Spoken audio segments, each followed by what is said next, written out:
Alright guys, so we are back with the next unit, which is circumference and area of circles. And I'm sure you're familiar with this. We're going to take what we know, practice it a little bit, add to it, and we're going to do this over 2 days. So we're going to use the same notes packet for 2 sessions. Let's get right into it.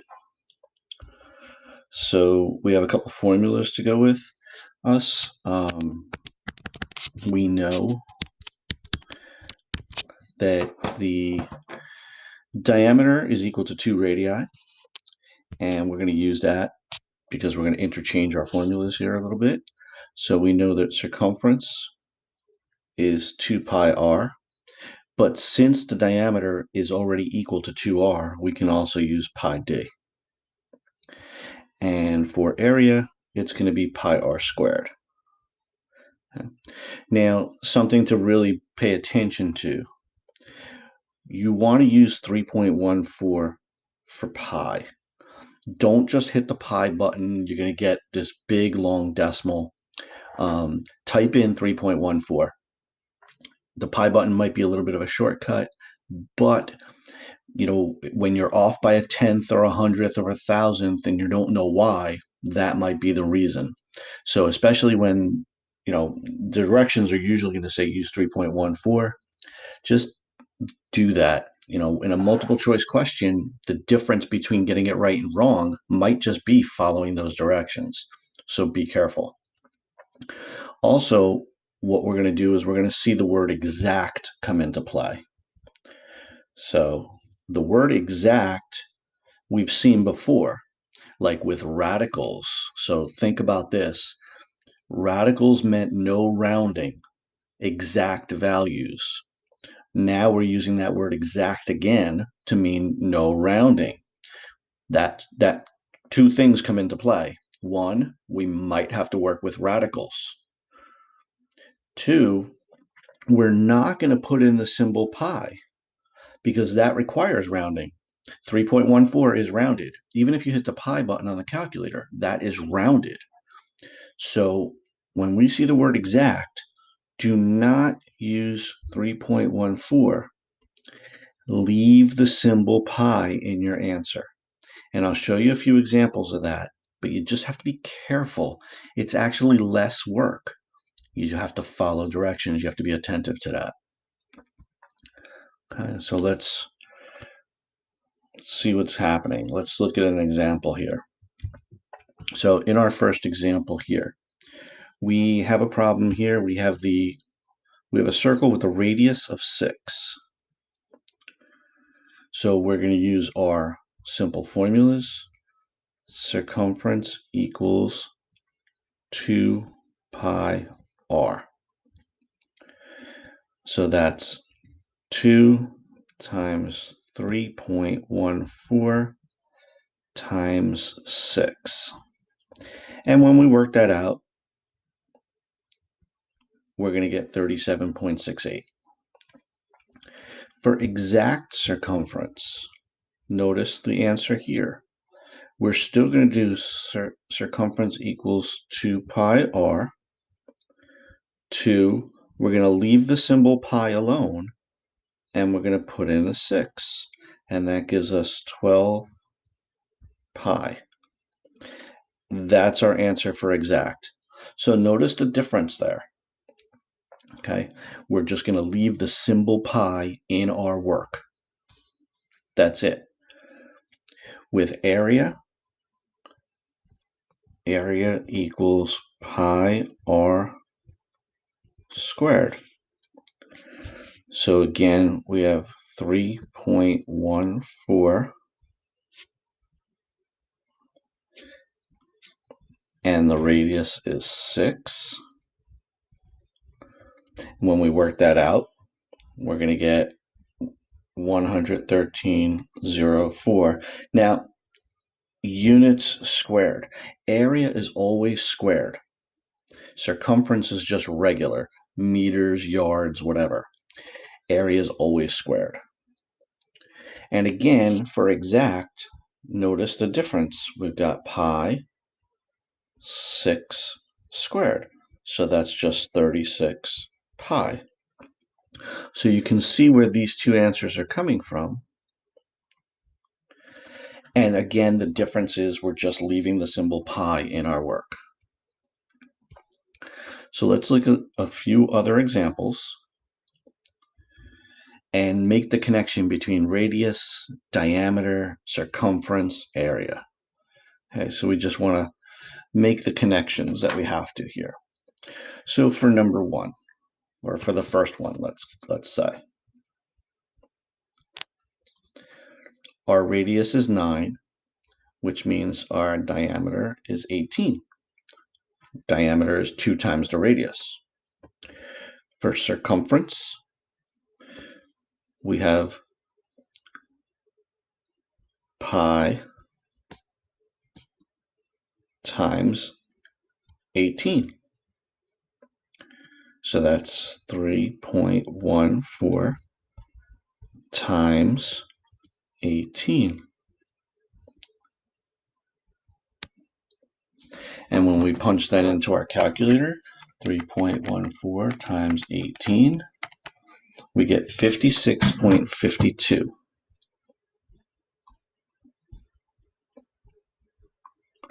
And now it's just a question of what are we told to round to. So that's our circumference. Let's look at area. Pi r squared. So of course we're going to take our 9 squared times 3.14, and for this we get 254.34, and again that's units squared. So always keep in mind that's going to be units squared. And we're just going to work on these questions. So for example, we'll do one more together here. Let's take a look at this last one. So let's do this one, and I'll bring the work out here. Circumference, that's what we're given. So we got to start with that formula. Circumference equals pi d. So that's 3.14. I'm sorry. Circumference is 75.36 equals 3.14 d. Well, to get d by itself, we're just going to divide. So we have 75.36 divided by 3.14, and we get diameter of 24.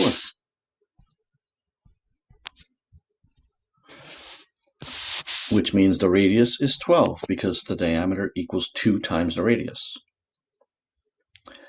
Well, now we can do the area. Area equals pi r squared. So we've got 3.14, and we know the radius is 12, and we're going to square it. So 12 squared times 3.14, and it looks like we have 452.16. And that's our answer in that question. Now, if we come down a little bit, I'm just going to scroll a little bit here. Let's look at the bottom row. And again, we're not going to do them all, but we can pick one or two to do. So let's take a look at, sorry about that. Let's take a look at this one. The diameter is 10. Well, we know that the radius is half of the diameter. So that's, the diameter is 20, so the radius is 10. Now we're asked for exact circumference. Circumference is pi d, but remember, for exact, we're going to leave the symbol pi. That's it. It's 20 pi.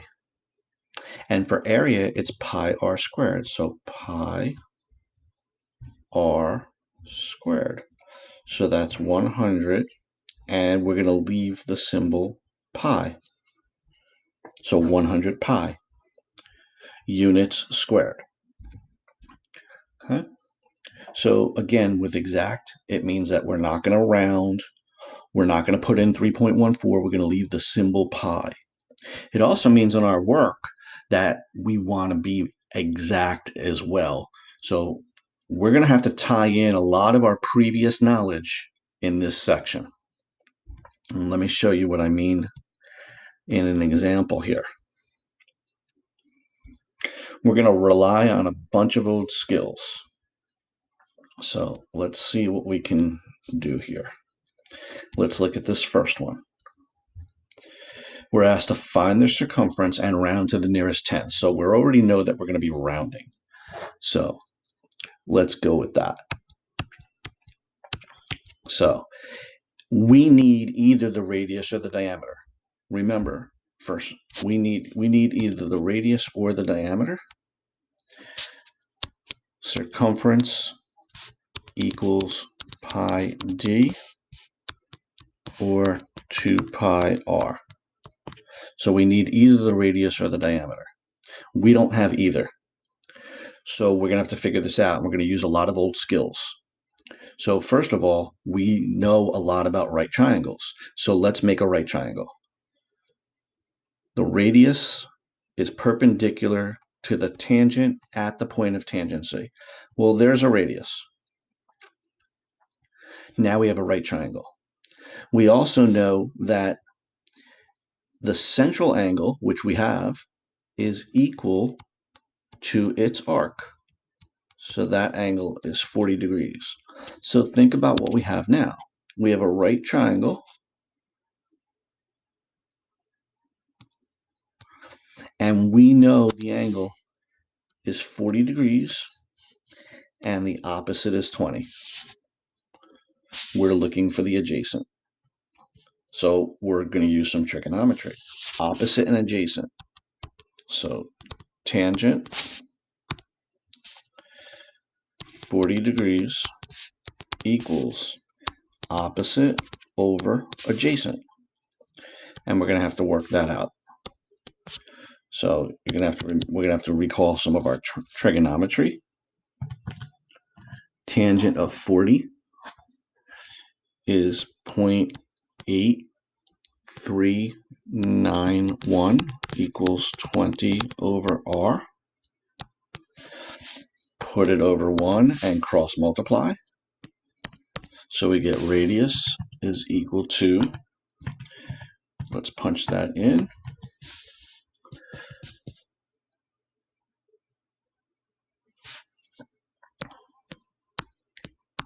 23.84. Now remember, if our directions say tenth, our work has to be at least 1 digit more. 2 digits is great also, but at least 1 more. So now we know the radius. Well, then we can plug that in. Circumference equals 3.14, 23.84, and now we can do some good work. So we've got 23.84 times 3.14 times 2, and we get 149.7152. Directions say to the 10th, so the circumference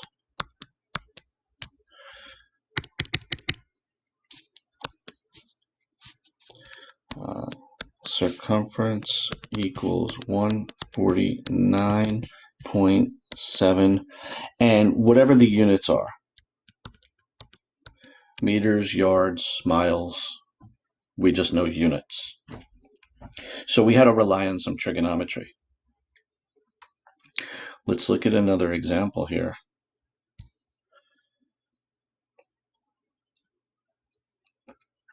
In this question, we are told to find the exact circumference. So remember, we're using the same formula. Circumference equals pi d or 2 pi r. It's just whichever one we have. But because it says exact, there cannot be any rounding. So let's look at our problem here. In our picture, we have a right triangle.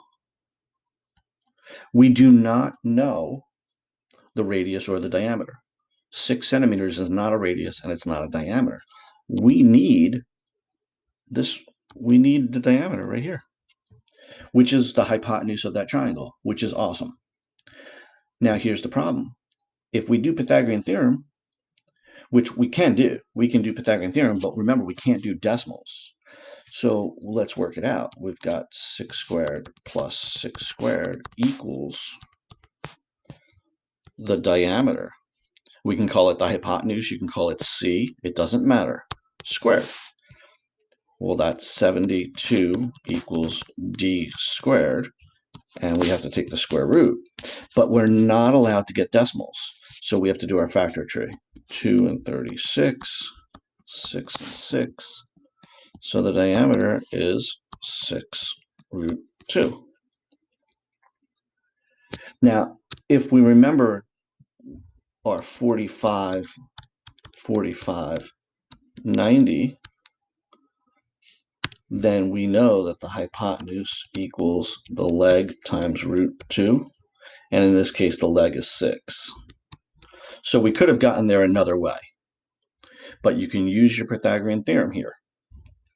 Either way, we have an answer for the diameter.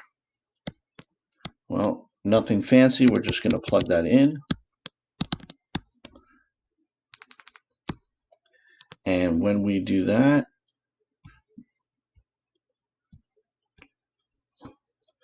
since we have diameter, we're going to go pi 6 root 2. And that's our circumference. Now, usually the 6 root 2, the number would come up front and the pi symbol in the back. Be careful. You don't want that pi to be under the root. So don't make it look like that. We don't want that. We want this, right? Pi is not under that square root symbol.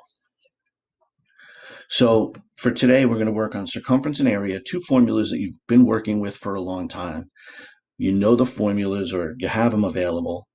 Nothing's changed except now we're adding that idea of exact and maybe a little problem solving to get there. In these questions, we had to do Pythagorean theorem to get the diameter, or we had to do some trigonometry to get the radius. So this is going to require us to rely on some old skills. We're going to stop there because tomorrow's lesson is going to pick up with these answers. We're going to add a step, so you have to be able to get these answers consistently. All right, stop there. Let's do our work for today, and we'll see you all again tomorrow.